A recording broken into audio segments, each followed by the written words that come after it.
Welcome back to Twin Cities Live. Chances are pretty high that there's a pound of ground beef in your freezer. I mean, everybody has definitely. that. Well, it's a staple for Taco Tuesday, a necessity for spaghetti and meatballs, and we couldn't forget about the cheeseburger. Yes, not only is it versatile, ground beef is relatively inexpensive. TCL sponsor, the Minnesota Beef Council, is here with recipes using ground beef that will not result in a sink full of dirty dishes. Good bonus. We want to welcome Becky Church back with us on Twin Cities Live. Becky. Hi. This is great because ground beef, everybody has. Absolutely. But you do get stuck in your rut a little bit. You get stuck in the same old routine, and there's so many different ways you can spice it up. I like this idea of doing a beef vegetable fried rice. Okay, so talk to us about this. What are we putting in? So first I started with a pound of ground beef that's already pre-cooked, Elizabeth.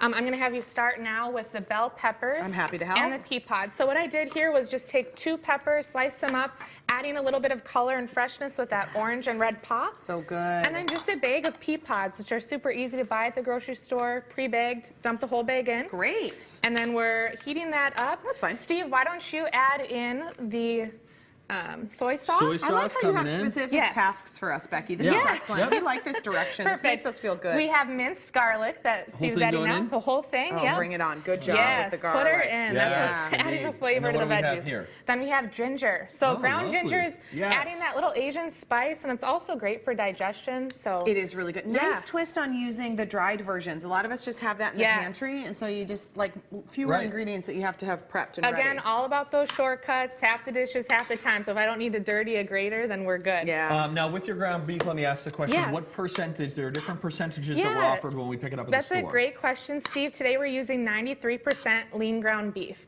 You can get an 80%, which is going to have a little bit of a higher fat content, all the way up to 97% even. And so I opted for somewhere in the middle. Because the dishes I'm making today are held together by spices and different sauces, it's not that important to have that extra fat as a binding agent. Oh, that's good. But remember, don't fear the fat. It keeps you full, satisfied, and plays especially well with I think if you're doing a burger, I think people really make the mistake of using a higher fat too lean when they're doing a burger makes it dried out. You got to have that extra fat in there. And it's easier to overcook it. Yeah, truth. Okay. Ooh, so we've got our ground beef. We're gonna, after those have been sauteed, we're gonna add the ground beef. Okay. So you just. That's fine, guys. Why have I not done that before? Remember that ground beef should be cooked to 160. Very good. Very good. That was good. It's very tempting to always look and try to eyeball it, but we know that's not the safest bet. Nope, just go for it. Oh, but this is fabulous. Isn't that pretty? And then you did the little trick. I like this with just the grains that are already frozen if you're doing a weeknight. Yeah. So, Steve, if you want, we have the bag of rice. I just popped it in the oven for 6 minutes. If you want to load up on the veggies, you could even use a cauliflower rice, Elizabeth. Oh, yeah. So you can feel all sorts of healthy. Steve, too, for that one, Becky.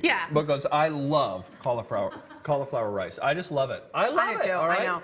I'm really into it too. I think it's so delicious, and you don't even like miss any of the carb. It's just definitely a feel-good thing too, and there's 30 grams of protein in this alone. Easy. So that's so simple. It's fresh, and the addition there of ginger and of garlic is just exactly what Becky, you need. that's perfect. I really like that idea. I like that little stretching of the ground beef. I don't know what was happening. That thing was protesting a little bit. That's all right.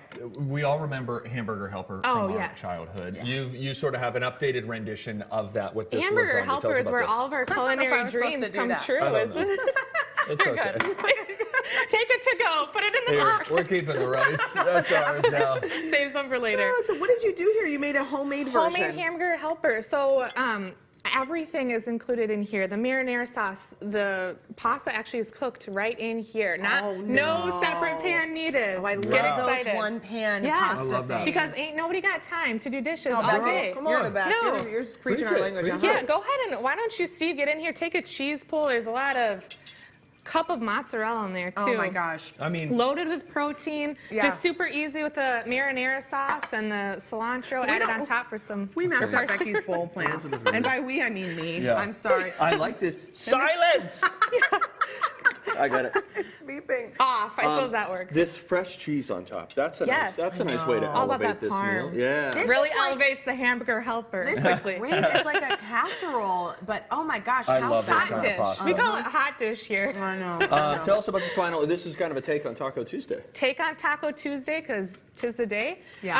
We actually included some sweet potatoes in there. So here was the Asian, remember? We included the soy sauce, the ginger. Here we have the Italian marinara. And there we're adding taco taco seasoning. Some Mexican flair. That's gonna get hot too. We have this fabulous taco, ground beef, and then also the sweet potato added with a little pico on top. You could use Greek yogurt rather than sour cream for a little bit of extra protein. But again, is great. Yeah. all of these are doable in under 30 minutes and rack 30 grams of protein in them. Becky, so you're it's a a home gem. run. This is fabulous. That is wonderful. Oh, I want to get in on That is this. very, I know very I good. love the sweet potato and the ground beef thing. We've got links to these ingredient lists available at TwinCitiesLive.com. And if you want to expand your recipe box, my friend, the Minnesota Beef Council has hundreds of free ideas on their website, mnbeef.org. Oh my gosh, I always want sweet potatoes on my tacos with the beef now. That's so good. Yum. Okay, the next time you open up your fridge